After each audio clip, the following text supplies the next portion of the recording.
Ya,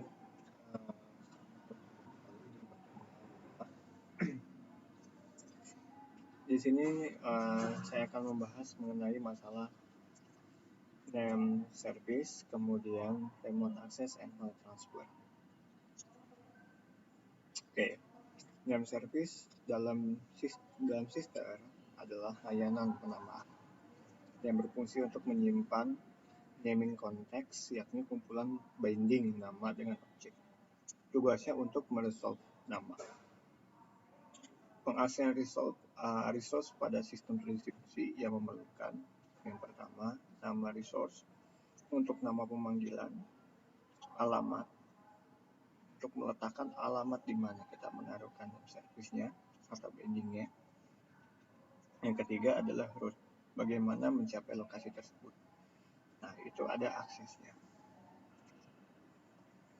Oke, name service memiliki konsentrasi pada aspek penamaan dan pemetaan ada antara nama dan alamat, bukan pada masalah route yang dibahas di jaringan komputer. Resource yang dipakai dalam name service adalah komputer, layanan, ya seperti provider ya, provider hosting gitu ya, rumah web atau yang ya, jaga hoster dan lain-lain, remote object, berkas dan memakai. Contoh penamaan pada aplikasi sistem terdistribusi yaitu URL ya, yang biasa kita pakai untuk halaman web, kemudian alamat email untuk komunikasi antar pemakai. Oke, name resolution binding attribute apa sih? Name resolution itu adalah nama yang ditranslatekan ke data tentang resource atau objek.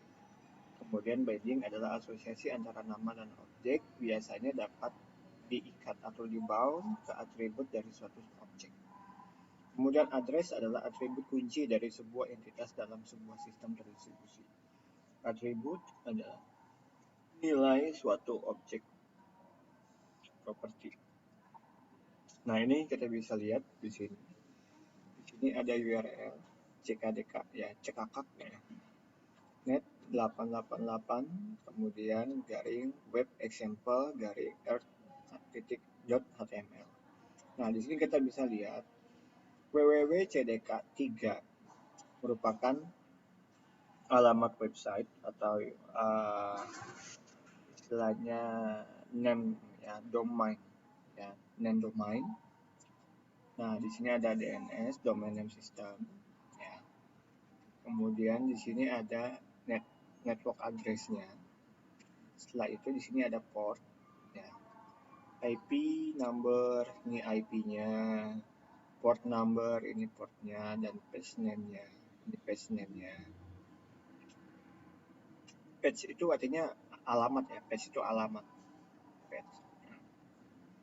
Di sini akan resolusi dari PARP itu akan membuat sebuah network address.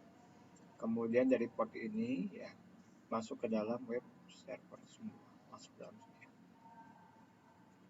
Oke, tujuannya adalah mengidentifikasi suara pemakai, mengizinkan objek layanan A bukan objek layanan B, memungkinkan terjadinya sharing, memungkinkan lokasi dependent sendiri, memberikan kemampuan keamanan security. Oke, jenisnya untuk usernames dibuat oleh pemakai merujuk kepada suatu objek layanan terdiri dari string of character, contohnya HP 201 untuk mencetak blablabla. Ya. Ini contoh. Sistem name ya, ini bisa terdiri dari satu bit string internal untuk sistem tidak ditujukan untuk manusia, lebih compact dari username sehingga dapat dibandingkan dengan lebih efisien. Oke, ini struktur. Nah, ini dibaca aja sih ya.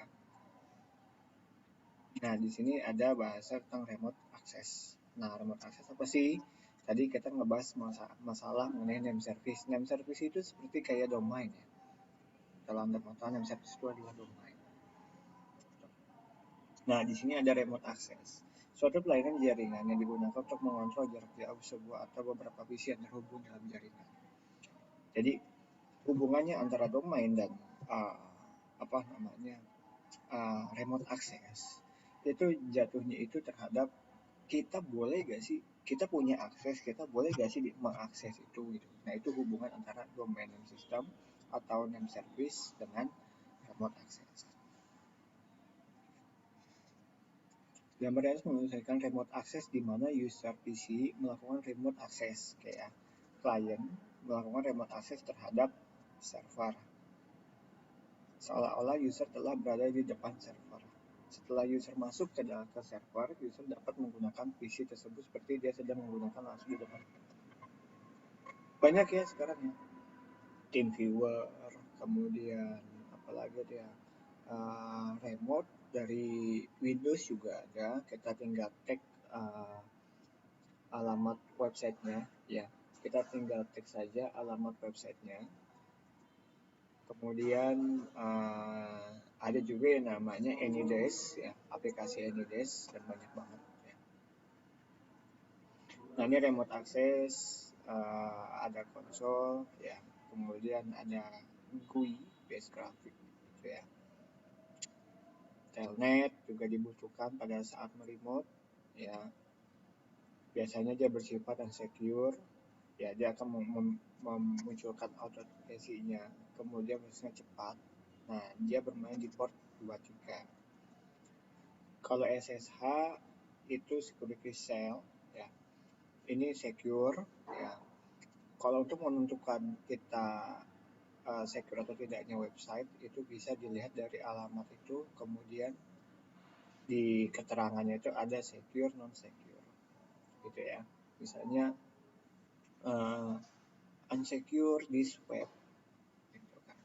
Kemudian secure, atau ada gambar gembok ya, kalau gemboknya kebuka berarti unsecure, kalau gemboknya kekunci berarti secure.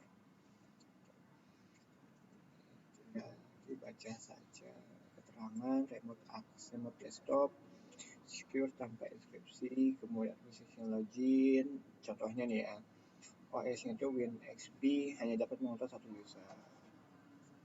Nggak bisa ya, masing-masing mengontrol nggak bisa.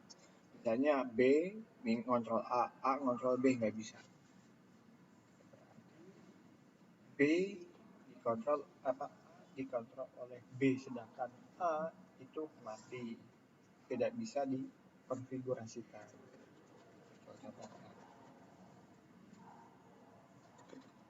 Kemudian di sini ada VNC, Virtual Network Computing, di mana secure tanpa inskripsi, autentifikasinya itu login dan VNC password.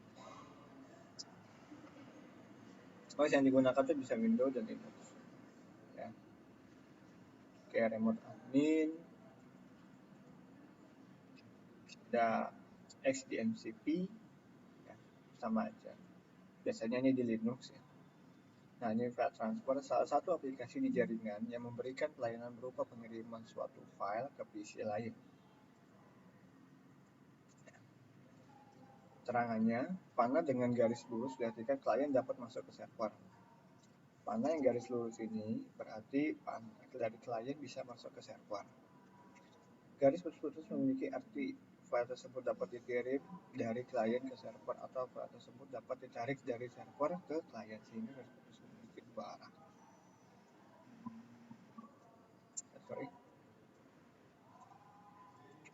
Nah, jadi gini, maksudnya itu garis putus-putus ini, apakah dia bisa masuk ke dalam klien, apakah server masuk ke dalam klien, ataupun klien masuk ke dalam server.